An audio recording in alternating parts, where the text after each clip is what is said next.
It was supposed to be perfect. I'd spent weeks planning every detail. The restaurant wasn't just expensive, it had significance. The rooftop view overlooked the skyline where we once stood after our first anniversary, laughing like nothing could touch us. I'd even called ahead to request her favorite wine, the Chilean Syrah she raved about, but never bought for herself. They said they'd chill it exactly 47 minutes before our arrival. I remember that because I'd asked twice to ensure it wasn't an accident. The reservation was for 7:30. I arrived early, as usual, wore the suit she once said made me look too good to be married. The hostess smiled when she saw the rose I brought. I explained it wasn't for decoration. It was for when she arrived. Her seat faced the skyline. I wanted the view to remind her of the man who still thought she was the best part of his life. By 7:40, she still hadn't shown up. I stared at the text I sent her earlier that day. Can't wait to see you tonight. Dress code, memories. No response, but I figured she was swamped. Work had been draining her lately, or so she said. Long hours, unpredictable meetings, and a sudden interest in working weekends. I wanted to believe her. At 7:48, I saw her step out of the elevator. She looked stunning. Black silk dress, new heels I hadn't seen before, hair pulled up like she used to do when we were dating. She walked toward me with that half smile, the one that could either mean, I missed you, or, I'm tolerating this. I couldn't tell anymore. You went all out, she said, barely touching my cheek with hers. Her voice sounded like she was trying not to disturb the air between us. I thought we could use it, I said, pulling out her chair. She nodded, scanning the table. You remembered the Syrah. I remember everything, I said. The waiter arrived and started his pitch about the specials, but she interrupted with a quiet, just a glass of water for now. Her eyes kept drifting to her phone.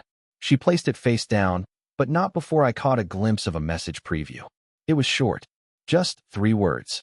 But it wasn't my name. We made small talk. Or rather, I did. I told her about a project at work, a funny thing my coworker said, and a podcast I thought she'd like. She smiled politely, her mind elsewhere. Every so often, her fingers grazed the table, like they were missing the phone they usually held. When the wine arrived, I poured us each a glass and raised mine. To us, I said. 7 years. And somehow, still worth celebrating. She hesitated, then lifted her glass, clinked it with mine. To clarity, she said. I blinked. Clarity. She took a sip, then set the glass down with a sigh. There's something I've been meaning to bring up, and I guess tonight's as good a time as any. Her tone was rehearsed, but shaky, not from nerves, more like someone reciting a line they weren't sure they believed. I leaned forward, resting my elbows on the table. Okay. She reached for the base of her glass, turned it slowly between her fingers. I've been thinking. About everything. About us. I stayed silent. Let her finish. I think we should take a break. The words didn't drop like a bomb. They floated, oddly weightless, hanging between us in the glow of 1,000 city lights. A break. From what? From marriage? She kept talking, something about space, and finding herself, and not wanting to make rash decisions. Her voice blurred at the edges, the kind of background noise you hear when someone calls your name in a dream, and you don't know whether to wake up or turn away. She smiled, as if to soften the impact. Just a little time apart. No lawyers, nothing official. Just a reset. Like a pause button. She lifted her glass again and added, to new chapters, right? I reached into my jacket pocket and placed an envelope beside her wine glass. Her smile faltered. She looked at the envelope but didn't touch it. What's that? I didn't answer. Just watched her fingers inch toward it. Because that wasn't just paper. It was a mirror. And tonight, she was about to see the reflection of the man she thought would wait around. And she had no idea what he was ready to do next. A week before that dinner, I already knew something was off. I started noticing things in threes. 3 skipped dinners, 3 forgot to text you back incidents, 3 consecutive weekends where her calendar filled with vague events I wasn't invited to. She claimed it was work, self-care, or catching up with an old friend. But the timing always aligned with sudden wardrobe changes, subtle perfume swaps, and freshly charged energy she never brought home. It was her absence from everything we used to share. The early morning rituals where she'd playfully steal my towel while I shaved. The way she once left handwritten notes in my lunch. Sometimes stupid little puns that made me roll my eyes in the best way. Those habits vanished like dust swept under rugs that no one bothered to clean anymore. She thought I was too busy to notice that I still believed her stories because I never pushed back. But the truth? I was building a timeline. She'd leave her email open when brushing her teeth, and I'd glance, just long enough to catch fragments. One message from someone saved as Ray, a name I never heard in person, yet this Ray sent calendar invites. One at 11 p.m. on a Thursday. She claimed to be at yoga. The lie didn't hurt me. I was insulted by how lazily it was crafted. That Thursday night, instead of confronting her, I took a walk. I ended up at a 24-hour diner, ordered coffee I didn't want, and opened my laptop. I'd been holding off on something for weeks, just in case things were salvageable. That night proved otherwise. I called a lawyer. He was precise and quiet, asked the right questions, offered options, and within an hour, I had the first draft of a formal separation agreement in my inbox. Property division, financial independence, and clean break clauses. I requested it be final but straightforward. Before hanging up, I said, "I'm not sure when I'll need this." He replied, "You already know." He was right. Back home, she was asleep. Or pretending to be. I watched her face in the dim light for a full minute. It used to be a comfort, knowing that face. That night, it looked like a stranger trying to impersonate someone I once loved. 3 days later, she left her phone on the charger in the kitchen. The screen lit up. A message popped through. "So you're telling him tonight?" She didn't respond to that message, at least not while I was watching. But her behavior changed after that. Suddenly, she became more performative. Extra kisses in the morning. A half-hearted attempt to cook dinner. She laughed at jokes I hadn't finished yet, a second too late, like someone reading lines she hadn't rehearsed enough. That was the final clue. She was softening the blow for a decision she had already made. I wasn't her partner anymore. I was her landing pad. I printed the draft, folded it neatly into an envelope. That morning, I set a calendar alert. 7 p.m., rooftop restaurant. I added a note in the reminder. Let her talk first. Back in the present, as she stared at the envelope I'd handed her, something shifted in her eyes. She sensed the script had flipped.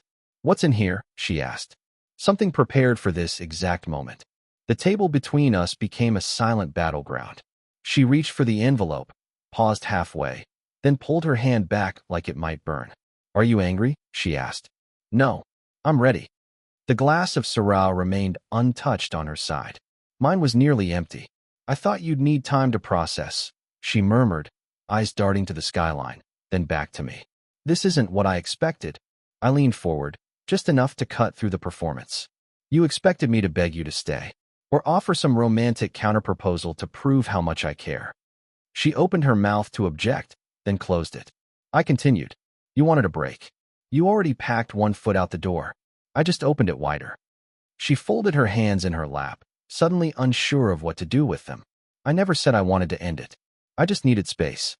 "Space isn't neutral," I replied. "It's just distance with a waiting clock."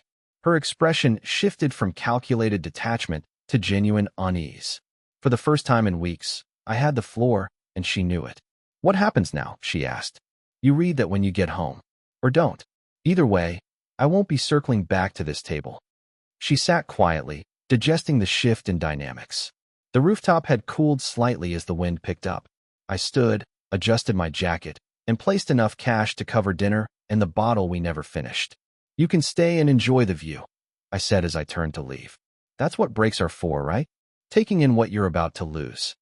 I didn't look back. The elevator ride down felt lighter than the steps I took to reach that rooftop. And outside, under the city lights, the first stage of my exit had already begun unfolding. She read the envelope in silence that night. At least, that's what I imagined. Because I never got a call, no message or reaction, just the soft, digital hum of a home security alert the next morning. Her key code had been used at 2:14 a.m., a full 4 hours after I'd left the rooftop. She'd walked into our home. Correction, the place where we used to live together, on tiptoes, as though she knew the foundation had shifted and every step might crack the floor beneath her. I stayed at a hotel. Nothing fancy, just a place with 4 walls and a lock that wasn't shared. While she unsealed the flap of that envelope, probably expecting empty threats or dramatic flair, what she got was precision. The first page was a signed notice of formal separation, drafted by a lawyer whose retainer I'd paid weeks earlier. The language was direct, concise, and devoid of bitterness. Clean break, division of assets as is, with a proposal that required no court battle if she cooperated within 30 days. The second page was colder. Printouts, receipts from a hotel downtown, booked in her name twice in the past 6 weeks. Exact location, different rooms. One on a Wednesday night when she claimed to be on an out-of-town training. The other, ironically, was 2 days before our anniversary dinner. That one included a room service order for 2 and a spa charge registered under R. Greer. I didn't know who that was, but she did. The final page? A list. Call logs, time-stamped, matched against location data from our shared cloud plan. All her phone's movements mapped. Nights when she claimed exhaustion or headaches. When I made tea and slept on the far edge of the mattress just to give her space. Turns out, space meant another city block. Or another man's door. She thought she had control. That her silence, her withdrawal, her new boundaries would wear me down. Instead, I was documenting every shift. The power didn't come from revenge. That morning, she called. I let it ring twice, then answered. Her voice was quieter than usual. You've been busy. I've been clear, I said. There was a pause. Then, that was low. Which part? The legal notice, the receipts, or the fact you expected me to wait for you to decide how much of me you still wanted? You could have talked to me. I gave you every chance, I replied. But you gave your loyalty to someone named Ray. The silence that followed spoke more than any denial could. I never meant to hurt you, she said eventually. Intent. The last shield people hold when their actions unravel. Intent doesn't cover hotel charges, I replied. Intent doesn't rewrite logs or explain why the man listed on your room service tab made a call to your phone minutes before you claimed to be asleep in our bed. Her breath hitched, faint but present. I made a mistake. No, you made a choice. I ended the call. At noon, a mutual friend texted me. Said she'd heard about the drama. Asked if I wanted to talk. I told her no. I was past rehashing the past. But her message gave me clarity. If people were already whispering, it meant my wife had started spinning a narrative. Maybe about feeling neglected. Maybe about confusion or guilt. Whatever story she chose, I knew I wouldn't be in it as a villain. Because there was no villain. Just consequences. That night, I returned home. She wasn't there. Half her things were gone. The bedroom closet looked uneven and lighter. A few drawers were emptied. The bathroom counter was wiped clean of her endless row of skincare products that once claimed permanent territory. She'd taken the perfume she wore that night on the rooftop. Left behind the bottle of Syrah. I poured a glass. Sat on the couch. No television or music. Just silence. The kind that wasn't lonely, but earned.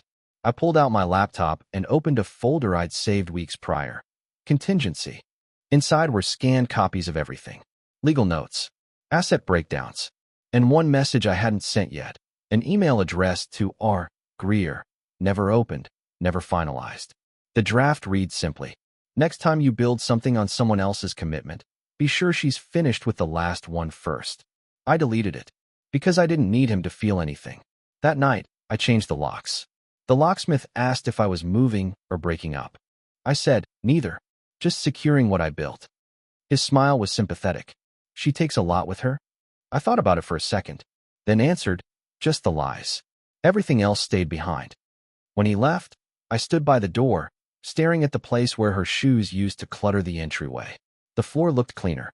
Then the doorbell rang, and I realized, some stories don't end when someone walks out. Sometimes, the most surprising chapter begins right after. The doorbell caught me off guard. It was nearly 9:30 p.m. The streets outside were quiet, save for a few lingering sounds from the nearby park. I glanced at the screen on the wall.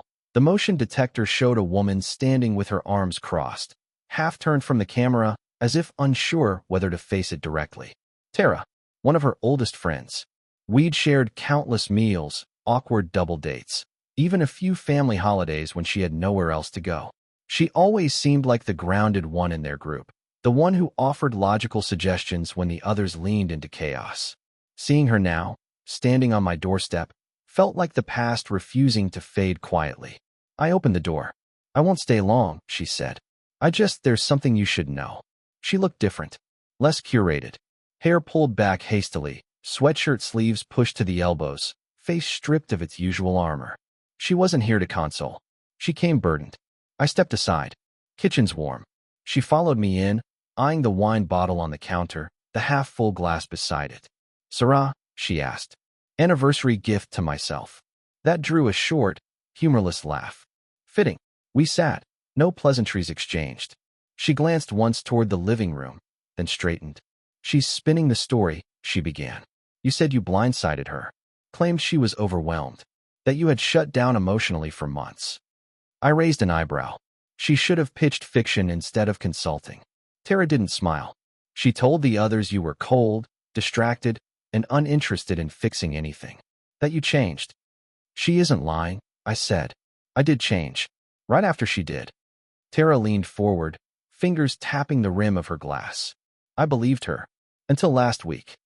That caught my attention. She hesitated, then reached into her bag and slid a phone across the table. "Check the messages." I screenshotted them. I took the phone. What stared back wasn't casual girl talk. It was a strategy. A thread between Ray, now confirmed as a man, and my wife, planning the separation before ever speaking to me. They discussed timing, how to phrase things to trigger sympathy, and even rehearsed how to present the break as mutual. There was one message that froze me. "If he asks why, say you lost yourself." That line always works. I handed the phone back. Tara didn't say anything for a moment. "She told me about him," she said finally, but never the full extent. Just that they connected, that she felt alive again. It sounded ridiculous, but I stayed quiet. "Why now?" "Because I watched her sabotage someone who actually showed up.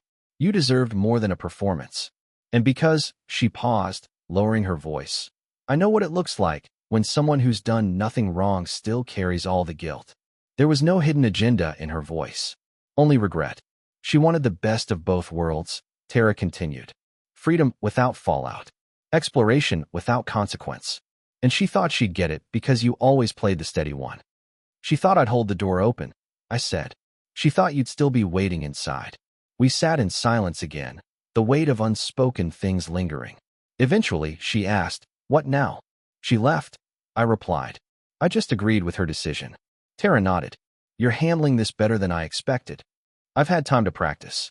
That earned a faint smile, the first genuine expression she'd worn since stepping inside. Before she left, she paused at the doorway. "One more thing," she said. "You weren't the only one she lied to." I waited. "She told Ray you were controlling. That she feared you'd turn vindictive. That you'd try to ruin her financially." She painted herself into a corner so well. Even I questioned what was real. "She's good at projection," I said. "Turns loyalty into threat." Tara tilted her head. "She once said something that stuck with me. This was years ago. We were talking about commitment, and she joked that if she ever messed up, she hoped her partner wouldn't notice until it was too late."